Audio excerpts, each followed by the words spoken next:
بسم اللہ الرحمن الرحیم۔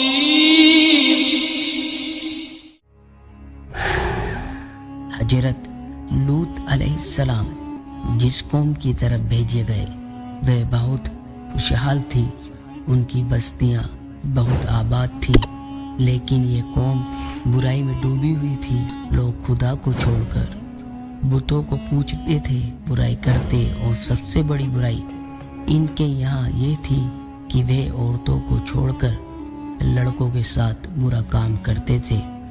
کہا جاتا ہے کہ اس بدفعلی کا بانی شیطان تھا۔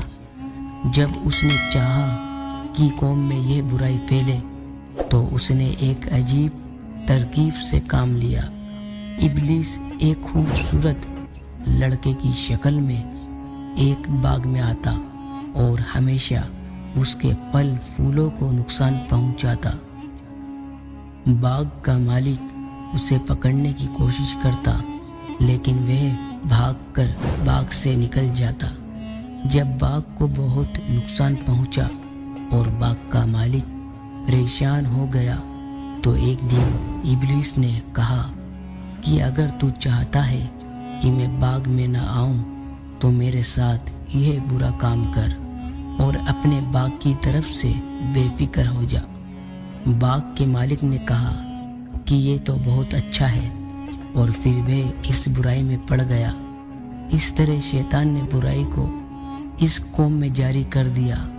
خدا کی طرف سے ہدایت کے لیے حضرت لوط علیہ السلام نے لوگوں کو اس برائی سے روکا اور ان کو ہر طرح سے سمجھایا اور خدا کا خوف دلایا، اور کہا اگر تم برائی سے باز نہیں آتے تو خدا کا عذاب تمہیں گھیر لے گا۔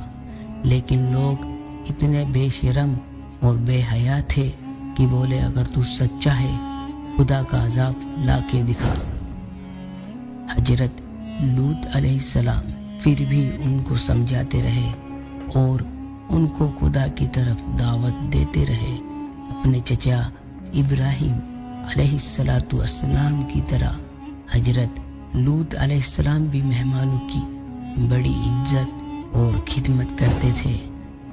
جب حضرت لوط کے قوم کی برائی حد سے زیادہ بڑھ گئی تو خدا نے اس قوم کو مٹا دینے کا فیصلہ کر لیا۔ کچھ فرشتے حسین اور خوبصورت فرشتوں کی شکل میں حضرت لوط علیہ السلام کے سامنے آئے۔ حضرت لوط علیہ السلام کو بہت زیادہ پریشانی ہوئی، کیونکہ وہ قوم کی عادت سے خوب واقف تھے، اس لیے مہمانوں کے آنے سے بہت رنجیدہ ہوئے۔ مہمانوں کو اپنے گھر میں ٹھہرایا اور بیوی سے کہا کسی کو مہمان کا حال معلوم ہونے نہ پائے، لیکن کافر بیوی نے جا کر لوگوں کو بتا دیا کہ اس کے گھر ایسے لڑکے آئے ہیں جن کے حسن اور قد و کانت کی تعریف نہیں کی جا سکتی، یعنی وہ حسن اور جمال میں بے مثال ہے۔ اس خبر کو سنتے ہی بدچلن لوگ حضرت لوط علیہ السلام کے پاس پہنچے۔ حضرت لوط نے کہا مجھے کیوں مہمانوں کے سامنے پریشان کرتے ہو؟ برائی سے باز رہو، اگر چاہو تو بیٹیوں کو اپنے نکاح میں لے جاؤ، لیکن میرے مہمان کو نہ ستاؤ۔ کافروں نے کہا تیری بیٹیوں سے مجھے کوئی مطلب نہیں، اے لوط ہمارا جو ارادہ ہے تو خوب جانتا ہے۔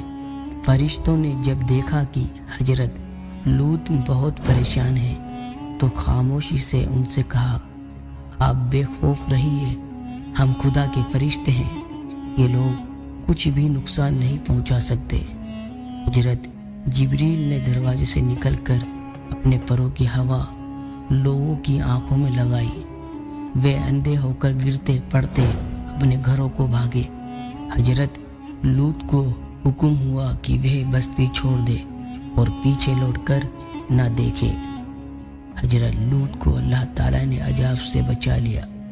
حضرت لوط کی بیوی اور کافر قوم تباہ اور برباد ہو گئی۔ خدا نے بستی کو برباد کر دیا۔